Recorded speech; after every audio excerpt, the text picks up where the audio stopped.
Bonjour, je suis Sam Meredith. Alex Waters, économiste chez Roubini Global Economics, nous entretiendra sur les perspectives de l'économie suédoise. Alex, la Riksbank de Suède a choqué les marchés par une nouvelle baisse qui a poussé les taux encore plus bas, vers moins 0,35%. Cette mesure visait l'affaiblissement de la couronne et la stimulation de l'inflation et de l'économie, mais la couronne s'est renforcée contre l'euro depuis lors et l'inflation a chuté à moins 0,4%. Ce plan peut-il être jugé efficace? Oui, en fait, nous voyons un affaiblissement de la couronne suédoise qui s'est établi à 9,46 contre l'euro. Le taux cible pour la fin de l'année est de 9,30 car nous trouvons que c'est un niveau confortable pour la Riksbank. Est-ce que la couronne plus faible exerce un impact sur l'inflation? Nous croyons que oui, car l'affaiblissement de la couronne empêche les prix de continuer à baisser en territoire déflationniste, ce qui correspond à l'objectif de la Riksbank. Je crois que les marchés avaient du mal à comprendre le vrai objectif de la Riksbank ces derniers temps. Pour le reste de l'année, si nous parlons de l'inflation et des facteurs sous-jacents, en particulier des effets saisonniers, ceux-ci sont susceptibles de donner un certain coup de pouce à l'inflation. Elle n'est pas susceptible de revenir à la valeur cible immédiatement, mais nous envisageons le niveau de 0,4-0,6% d'ici la fin de l'année. Les actions de la Riksbank visent à éviter l'appréciation de la couronne, ce qui pourrait aider l'inflation à revenir vers la cible, au moins sur le moyen terme. Le 2 juillet, la Riksbank a réduit les taux à moins 0,35%. Cela a-t-il été une surprise?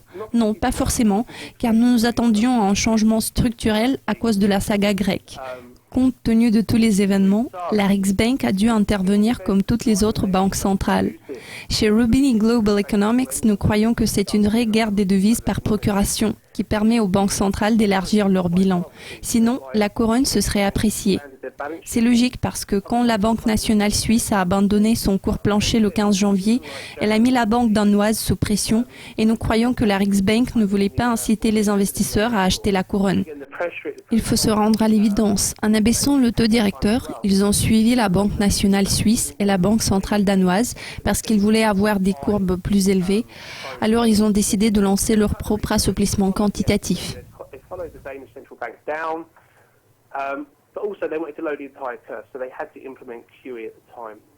La croissance des ventes au détail a ralenti pour le 3e mois consécutif, atteignant en plus bas sur 6 mois en juin.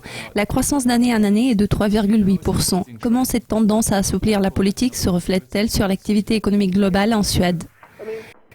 Il est à noter que les ventes au détail ont déçu les attentes du marché, mais leur niveau reste toujours assez robuste.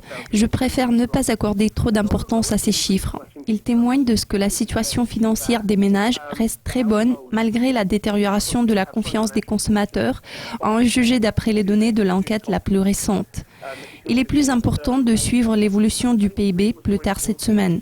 Si nous regardons la tendance, nous constaterons que les ventes au détail et la consommation privée ont été en pleine expansion, ce qui a stimulé la croissance du crédit. La Riksbank devrait prendre ça en compte et pour le moment, je ne vois aucune raison d'être préoccupé à cause des ventes au détail légèrement inférieures aux attentes du marché.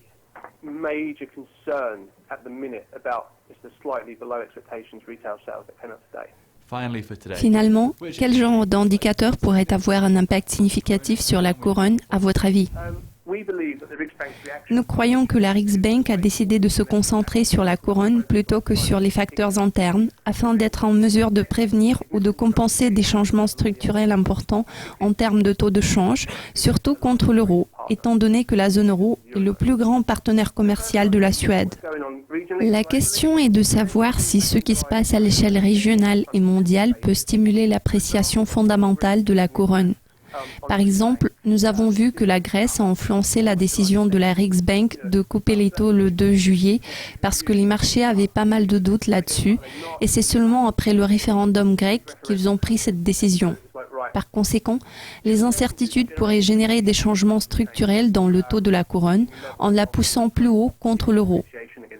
En ce qui concerne les facteurs internationaux, si nous parlons des banques de Norvège et de Danemark, ces dernières se servent des taux d'intérêt pour compenser les effets négatifs sur l'économie.